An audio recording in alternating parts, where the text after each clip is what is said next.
This is going to be a very quick video. I just need to explain one thing that we haven't run into yet. If I'm on a branch and I have some work that is not currently committed, so let's go to the oldies branch, git switch oldies, and I'll do some work here, like I'll add 2 Van Morrison songs, great songs, and It's Stoned Me and Caravan, so I'll save those 2, but I'm not gonna add and commit. So over here, I see git status, I modified that. I have changes that are not staged. There's work on this branch that has not been committed. If I try and switch branches right now, let's see what happens. Let's go back to the, how about our empty playlist? Git switch empty playlist. And what does it say? I get an error. Your local changes to the following files would be overwritten by checkout. Playlist.txt. It's telling me that the work I have done right now that I have not yet committed, which is right here, if I try and switch to a different branch, it's going to be lost because it's not committed. This branch doesn't know about it. There's not going to be a bookmark for it in the really large book before we change pages. So it says, please commit your changes or stash them.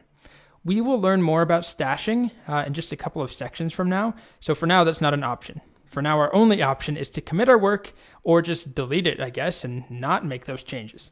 So I am going to commit that. Git add, playlist, git commit, -m, add 2 Van Morrison songs. Just like that. And now I can switch. So I can do the same command to switch to empty playlist, no complaints. So if you run into an issue like this, hopefully you understand why now. Git is warning you, you're going to lose those changes. You either need to stash them, which we haven't learned, or commit them. Now, the last example I showed you, we had changes that were in conflict, right? When I tried to switch branches, we were working on the same file, this playlist file, and they were in conflict. And so Git yelled at me and said, hey, I don't know what to do. We'll learn more about conflicts when we get to merging. But sometimes that's not an issue at all. So if I make a new file, for example, I'm on the oldies branch. Let me make a new branch here. Git switch -c, and this branch will be, I don't know, how about chicken? I'm going to delete it. A chicken branch, okay? And on this chicken branch, I'm going to make a new file entirely called chickens.txt, and I'll put some of my chickens in here, like Stevie Chicks.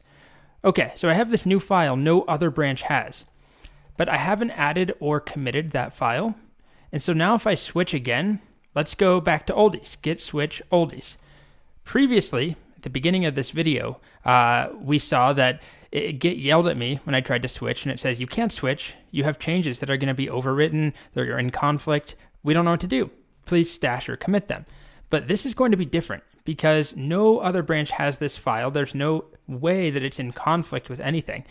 So what actually will happen is this file is going to come with me. I'm now on the oldies branch, and I still have chickens. Do you see that? The file's still there. And it came with me, and it still says, hey, there's this untracked file. You haven't made a commit with it anywhere. It's just going to follow you to every branch you go to. So for now, I'm just going to recommend we always add and commit changes before we switch branches so that we can avoid this. But of course, like I said, we're going to learn how to stash changes very soon. First, we're going to learn about merging. But I just wanted to call your attention to this behavior. When you switch branches, sometimes if you have unstaged changes, they will come with you. Other times, if they're in conflict, Git will yell at you. So just know that.